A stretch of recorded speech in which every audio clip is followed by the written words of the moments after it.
files here.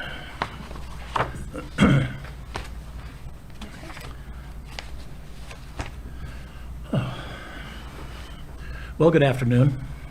I wanted to bring you up to speed today on what's going on with the coronavirus in Kansas and beyond to a degree. This is going to be a very dense session. I mean, we've got a lot of information to share because there's so many things going on, quite honestly. We've had more positive results for cases in Kansas. We've now reached 21 positive cases. 19 of those have come through our Kansas Health and Environment Laboratory, and 2 were tested at private commercial laboratories. Typically at this session, I'm not going to report on negative numbers anymore. 10 days ago, we were testing 7, 8, 9 a day. Now we're in the 100 to 200 tests a day. Those numbers will be on our website, so you can find them there, but they're becoming less material, really. I can say that one thing that has been consistent to this point in time is that about 4% of the tests that we do end up coming back positive. But we're in the hundreds of tests now that we've done. And the county data is available at our daily briefing.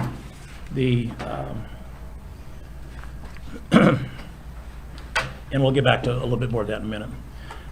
One of the things I want your viewers to know is that we've relaunched our kdhe.ks.gov website, and it's much faster, got a lot more content to it, and I think you'll find it really even a more valuable resource. Had over 500,000 visits to it already, so it's gotten a lot of interest.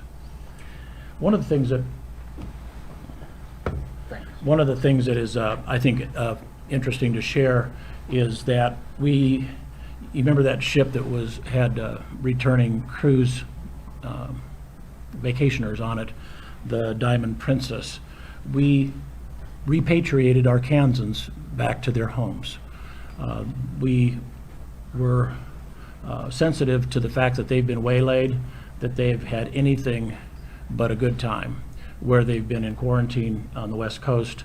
We found out about it through the Health and Human Services and Department of State channels, and one of the things we did was said we want to help these guys get home. So 10 of them, 7 households in 5 different counties, arrived by State Department aircraft. We, folks from my agency here, greeted them in protective equipment, as you might imagine. We escorted them to their cars at both MCI and the airport in Wichita. So then we followed them. We had the Kansas Highway Patrol to assist to make sure that they had unabated travels back to their home. So we have 10 exhausted and frustrated and very now happy people. But we'd worked with the neighbors that they had and to fill up their refrigerators and have a nice warm bed for them when they came home. So it was a very happy outcome from that difficult situation. They are under mandatory quarantine, and none of them are ill right now. So hopefully they'll ride out the rest of their time, and this will just be a bad dream to them, but they're back home. The hardest thing I want to talk with you about today is Johnson County, and they put out some information about this. Johnson County has reached what we call the level of community transmission. Remember back even just a couple of weeks ago, we were talking about only cases that were imported from other states. But now 5 out of the 11 cases were acquired locally and not through travel, and really not through any known contacts. And what that does, and Johnson County came out in a press release last night and talked about their mitigation strategies to lessen the spread of the illness. But this is a fundamental change in how, from a public health perspective, we approach this when you have the issue of community transmission. And it changes some of the procedures that we go through. And let me go through those with you. The testing strategies will change. We recommend that only Johnson County residents that are hospitalized with illnesses that could be coronavirus be tested. That means that Johnson County residents with mild symptoms that they would not normally seek health care for will not be tested. And we're not testing well people now, so that's not a major departure. But what's going to happen is that if we don't follow the public health guidelines for the management in community transmission counties or states, then what we'll do is absolutely burn through all of our testing supplies, because we will not have enough to do that. So what we're advising people with mild symptoms that they would not normally seek health care would be to isolate at home and away from others for at least 7 days after the symptoms started, or for 72 hours after the fever is gone and they're without medications on board, when they get significant improvement of their symptoms after 72 hours and the fever is gone, then they can go back to freely living again. Anyone with more severe symptoms should call their healthcare provider. Individuals who have mild symptoms should not expect to be tested at this time. So that's a very fundamental change, what I just described to you, which is less testing because it's in a county, in this case, where the transmission is more widely spread. It's a time-honored, really, public health strategy.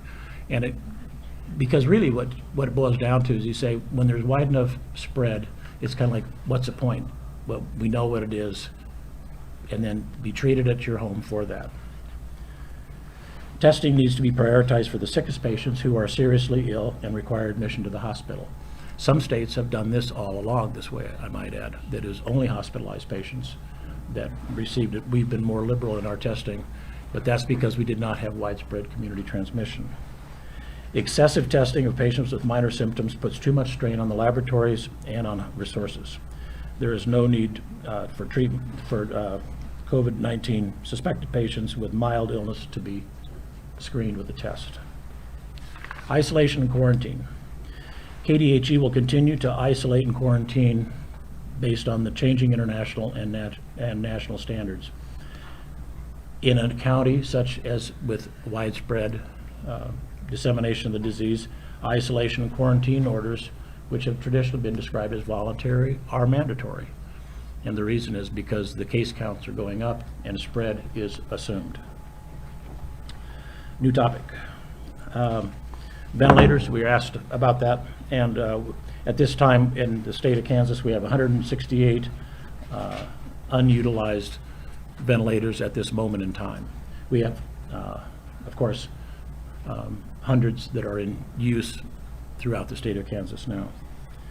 We have 102 negative airflow rooms, or you talk about isolation rooms, where remember we've talked before about air that goes outside of the building and not allowed to wash into the hallways and things. We have 102 of those rooms, and they are preferred, to be honest with you. From a public health perspective, those isolation rooms are preferred but not required as long as PPE is utilized, protective equipment. Okay, protective equipment. We've talked about shortages. A little bit of good news here. Yesterday, we had 10 requests from 10 different counties to help replenish their depleted protective equipment. You know, I'm talking about masks and face shields, gloves, and gowns. So we took to those 10 counties supply, and it depleted our existing strategic stockpile by about 10%. So I think we've got a fair buffer there right now. I'll have one more comment on that in a minute. Testing kits are still in short supply. We've been working with the federal delegation, and when I say testing kits, I'm talking about the swab for the sample that in the nose and mouth, and then the virus transport medium that is what carries the virus to the place where it gets tested. We have been in the conversations with Senator Moran and others in the federal delegation, and we're looking like we could get maybe 2,500 or so patient test kits hopefully this week still. If not, we will be in short supply by the weekend. Not ideal. Which is, again, back to the earlier discussion about community transmission, why we need to follow those recommendations to not excessively test. A few other points. We talked before about the epidemiology hotline and then the phone bank to answer questions. It's been busy. The 1,500 calls a day right now is the current run rate on that. And we can do the math, but at 5 minutes a call, takes a lot of support. And we are getting some outside assistance for that. We've trained a lot of our own internal staff that may not be their normal day job, but they've flexed to go over and do that. We're starting to do daily local health department briefings. Recall that there's 105 counties and then 100 local health departments in the state of Kansas. And just because this is changing so rapidly, we're going to daily briefings with them. To that end, there's a recently retired local health department director, and she has agreed to, and who's excellent to work with. I've worked with her for a dozen years. She's going to come on board to be our liaison between the state agency and the local health departments, so that it just makes the lines of communication so much easier. The 21 cases, back to that for just a moment, there's 1 in Douglas County, 2 in Leavenworth County, 3 in Wyandotte County, and then 1 in Butler. I mentioned the 11 in Johnson County, and the 1 in Ford was not a Kansas person. They're not included in our tally. They're from a different state. And that's the way the public health and CDC reporting nomenclature is that the county and state of residence is where they tally that up. So the person in Ford County isn't from Kansas, but they happen to be in our state right now.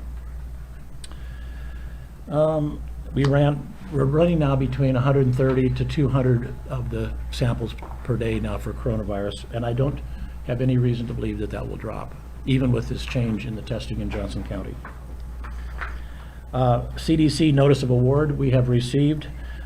We've talked about $8.3 billion that was signed into an act on March 6th by the U.S. Congress. It looks like $5.9 million may course its way to Kansas. We are in the process of putting together a required spending plan. We weren't in the first round of states because we don't have as many or as widespread as other states, but we'll be allocated monies in the second round of funding. We've not seen any of that federal funding realized to us yet. A couple more things. Regional offices, we have our environment division has regional offices and field services. And one of the things that's become apparent is, particularly in the western half of the state of Kansas, that it's hard to get samples, from a Liberal or something.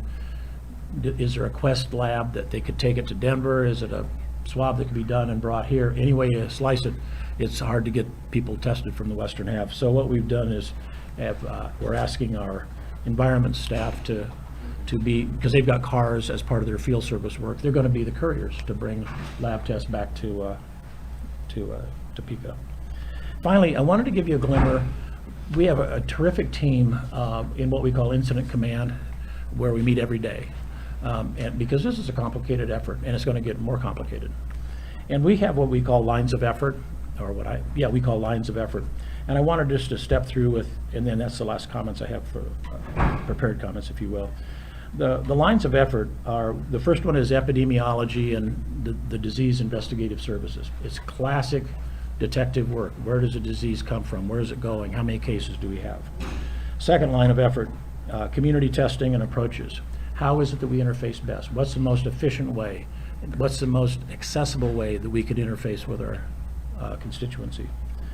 The third one, and this is up near and dear to you guys, the media and community engagement. How do we provide the best quality information to people? Because there's so much misinformation out there, and that's why we rely on you so much for this. The fourth line of effort is isolation and quarantine management and enforcement. We're in this together. If we have somebody that must be quarantined, we want to make sure that they're quarantined, and that requires delicate management and sensitivity to their needs, but it also is a community need for enforcement of that. And that's kind of illegal. It could be a law enforcement kind of an issue. Fifth line of effort is policy and guideline development. Things are moving so quickly that it's so easy to get focused just internally or just in the state of Kansas. And what we have I've gotten some additional assistance with, some colleagues I've known for a very long time are coming in will help us with syncing up what are the policies out there that are developing at NIH, at CDC, and and other academic centers, for example?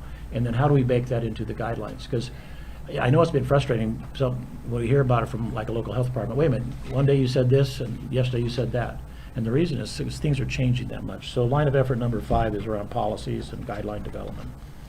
6th line of effort, and it's important what I talked about, local health department and school liaison function, because it's really important that both with the local health departments and schools that we are in understanding. We may not always have complete agreement as to the management and philosophies, but how do we work with health departments and schools to make sure we're synced up together? And that's also means with the Kansas Department of Education, superintendents, principals, et cetera. And finally, and quite importantly, really, I call it best practices research. What happens when in Italy or in France or something, a paper is published that says, here's this new antiviral in combination with chloroquine, which is actually one that's being discussed, that has antiviral functions. I don't want those things going on out there in time and space without us knowing about it. So line of effort number 7 is best practices research, so that we are scanning all the time, not just in the state or even just in the United States, but globally. Charlie Hunt, former epidemiologist here in this agency, and KHI have stepped up and said on a pro bono basis they're going to work with us to be our research arm, if you will. So a lot of activity. I wasn't sure if we would be needing to do this 3 times a week, but it seems like we could do it 3 times a day, although I'm not volunteering for that. That's the end of my prepared comments. Questions? Secretary Norman? Yes. As you said, there's a lot of misinformation going out there about the coronavirus. We even had a Kansas lawmaker yesterday who was encouraging people to go against social distancing guidelines and continue to mingle. What would you say to people who are having some doubts about how serious this illness is? Yeah, we get a lot of that. And I've had that conversation. There's even some of the naysayers in the medical community because this has taken a while to develop. But maybe next time I'll have a whiteboard in here and I'll draw you. It looks like the Nike swoosh. Things starts in epidemics. It is the nature of epidemics to start slow and then to take off like this. And you've probably seen that in the newspapers. Now, you look at the curve with Italy, for example. If you put Spain and France and the U.S. on it, we're behind them only in the date. Like I remember we talked before about being a month behind Europe. We are exactly tracing on the trajectory that you're seeing for Italy. So unless we do something that flattens that curve, and you've heard that, we've talked about that term before, flattening the curve, we are absolutely, it looks like one line with Italy, France, Spain, and the United States. It looks like one line, and so we have to do better. So I would be happy to have that scientific discussion with that individual. Actually, I have, and I hate to say it, but sometimes people have to see it unfold before they say, "Oh gosh, I wish I would have seen that coming." But and I'd like to think that we can flatten it without having to have more and more cases. We're going to have more and more cases. Doctor, the Senate just passed a resolution that extends the state of disaster emergency the governor declared, and in that they are blocking her from invoking part of the law under which she's been acting on emergencies, particularly the last part of that law that gives the governor broad power to do what's necessary to promote and protect the health and security, safety of the civilian population. What do you think of that?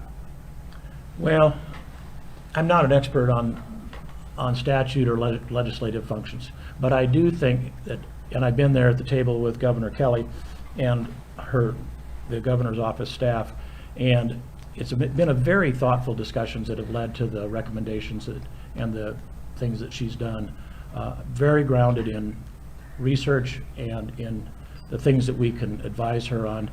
I don't like to see that kind of conflict, because I think what we do is we lose sight of what the goal is, which is to push to get rid of this epidemic. But I can't comment on that, how those things work.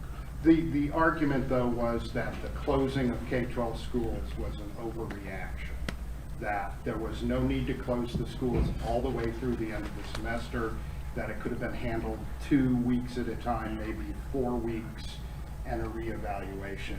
What did you tell the governor before she made that decision?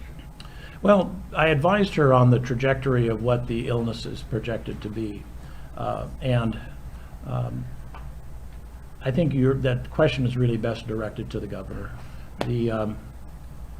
I'll tell you what, from my perspective, when I look at my cards and letters and emails and tweets and everything else, mostly people are saying to me, close schools. I did not have anybody say, and I had dozens, hundreds actually, of people that said, I feel threatened for the health of my child. And so, not that we respond just to emails and text messages, but from me as secretary, I got a lot of communication with the community people, and they were very much in support of closing schools. Secretary Norman, you said that there are 168 ventilators not being used. Do you have any specificity for the ones that are being used statewide? And also, how many ICU beds do we have statewide? I do not know the number of ICU beds. I know at KU, because I was there for so long, we had about 100 and some, and then the low hundreds. But I'd have to see what we have. We have a tracking mechanism called HaveBed. It's very clever. So we know at any given moment in time how many beds there are and how many beds are available. You bring an interesting question up, though, is that to be on a ventilator, does somebody have to be in an intensive care unit? And that is the normal, when things are just during normal day-to-day operations. But in emergencies, we have the potential, the opportunity to practice under a little bit different guidance called crisis standards of care, where we can have ventilators and intensive care being performed in non-intensive care rooms. It would be the same staffing, but it would be in non-intensive care physical spaces. So we can, in other words, we can flex up. When you think about the trajectory, what numbers do you expect Kansas to see in a week or 2 weeks? Yeah, great question. Numbers. And I'm going to first say, and I won't get into the statistics of it, but once you hit 50 cases, then you can plot out the line better. And one of the things that I think will happen at this current rate, we've had just a few cases, and now we're in the low 20s. I think that we're going to have more cases. I hope the things we're doing with restaurants and gatherings and meetings and travel restrictions, etc. I hope those things will put a lid on it. But once we get to 50 cases, then our people that do the forecasting and projecting will give us a lot better idea. I don't think it's at all a stretch of the imagination to believe that even a month from now we'll be in the hundreds of cases. Well, that calls into question then, in terms of ventilators and other supplies, how serious that situation is. Well, fortunately, most of them don't require hospitalization or ventilators. But we can also model, and we'll get, again, once we get a little bit more experience with it, we can model severity of cases and deaths and ventilator use. So I would like to see us not get to that point where we have plenty of cases to then model it and forecast, but I think we're heading that direction. Is there a concern, you said that we're doing more and more tests. Is there a legitimate concern that we are eventually going to run out of tests? I think we will not run out of testing materials. I think we'll probably have enough.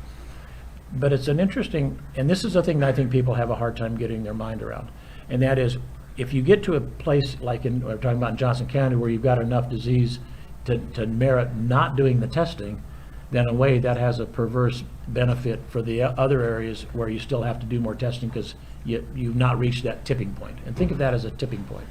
So I think we're probably going to be okay. I think I'll be able to answer that better in about a week when we hear from Senator Moran and that other, hopefully a bolus of testing equipment will come to us. Oh, we are going to add on one more machine and more laboratory technicians. We've had a really great spirit of cooperation. The Biosecurity Research Institute in Manhattan, which is kind of the predecessor of NBAF, National Bio and Agri Defense Facility that's being built there. BRI has committed that they'll send some laboratorians over, lab techs, to do this. Third machine will be coming, I think, to our laboratory later this week. So it is a goal still to increase the testing throughput. I really would like to do, and I've even suggested today with those commercial labs, to get their marketing people to really start working with our hospitals especially, but clinics also, to increase the amount of commercial testing. See, we will eventually, if somebody gets a commercial lab like the one I mentioned, they can get, it's a reportable disease, so we will know about how much disease there is. Those numbers will come to us, even if we don't do the lab test. So, This is a question, has Governor Kelly been tested for coronavirus? no, she's well and doesn't meet any testing criteria, so she would not. Doctor, with the discussion of a juvenile now having COVID-19, are you aware of that? Yes. Can you talk about, is it more serious now where before we thought it just had to do with age difference? Does that make, obviously closing school campuses a bigger deal because now it's any age? Yeah, it's always been any age, but they just seem to be less common in infants and young people. I wasn't a bit surprised. Truthfully, I said to myself, gosh, I'm surprised it hasn't been before now. And where is that case? At Children's Mercy in Kansas City. So is it a Johnson County case? I don't know. We don't have that since it's on the Missouri side. Okay. Doctor, can you talk about how long this virus stays on surfaces like doorknobs and countertops? The best information I have is that it's a matter of hours, a few hours. It's kind of a finicky organism. We have a really good coronavirus researcher at KU Lawrence. He never thought he was going to be famous for doing coronavirus research, but he's handy to have, and he's described it as finicky. You mentioned you're working with Senator Moran to get more test kits. 2,500, did I hear right? It would serve 2,500 people. 2,500 people. Yeah.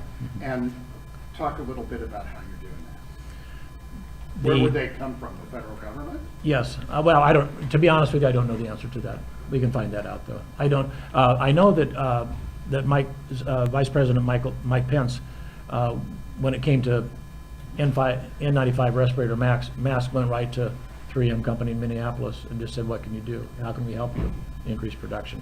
I don't know the answer to that. Doctor, can you kind of talk generally more about how Western Kansas and rural communities, how well they're prepared for kind of if we keep up on this trajectory, just in general in terms of resources? Yeah. Yeah, Western Kansas is a little different ballgame. Coronavirus does well when people are crowded together. That's why one of the reasons why it emanated from China. But a lot of spaces between people. Now, they can still congregate and have 10 or 50 or 5,000 people at things. But with less population, you would expect less per capita number of illnesses. So they've been a little harder to engage in this discussion, feeling that that will protect them, and I think it will protect them to a degree. But I think they understand, because I worked with them. I had a phone call with a doc in Garden City yesterday, as a matter of fact, and they understand, and it was just a technical matter of what's the best way to get laboratory testing if we need it. But he understood what the criteria were, or are. How do people go about, you said if people have mild symptoms, they will likely not be tested. How do people differentiate, mild to one person might be severe to another? Yeah, that's a really good question. I think probably the best is fever. Virtually every coronavirus patient we've heard of has, at some point along the way, and usually early in the disease, fever. And not, oh, I feel feverish, but to actually take a temperature. And that would be a good thing for everybody to do, is have a thermometer at home. It sounds kind of reasonable thing. And then secondly, lower respiratory symptoms, cough, and shortness of breath. I think one of the hardest ones is people with asthma or chronic obstructive pulmonary disease. They are both at higher risk, whatever their ages are, they're at higher risk. And so one of the things I tell them is, in the absence of fever, tune up your asthma, tune up your congestive, your lung disease as best you can, and hopefully it's not the coronavirus. Because without fever, it's pretty hard to call it coronavirus unless you have fever. It's hard to, and it's not.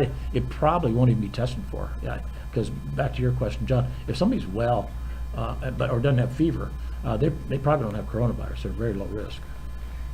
The Dr. art, Cameron, do you want to clarify that the new testing change in Johnson County is just for Johnson County? Yeah, the testing changes I talked about, that is a less aggressive testing strategy because it has community spread. It only applies to Johnson County.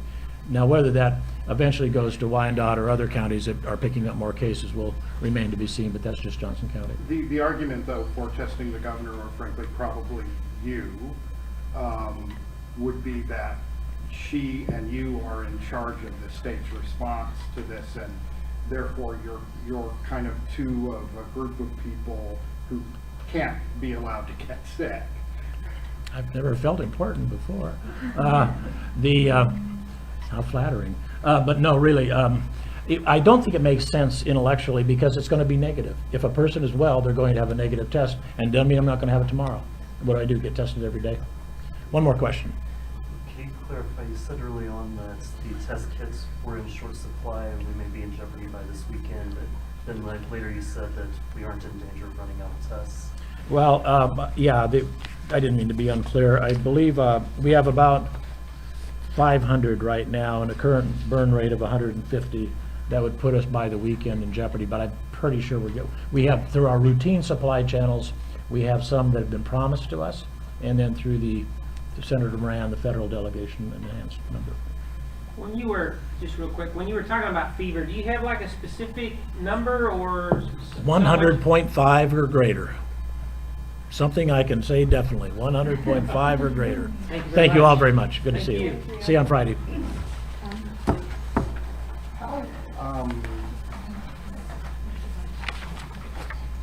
Thank you. Okay. Did I Okay, I do have, speak slowly? so we have 21 cases now. That does not include 2 that were people. Can we switch next time?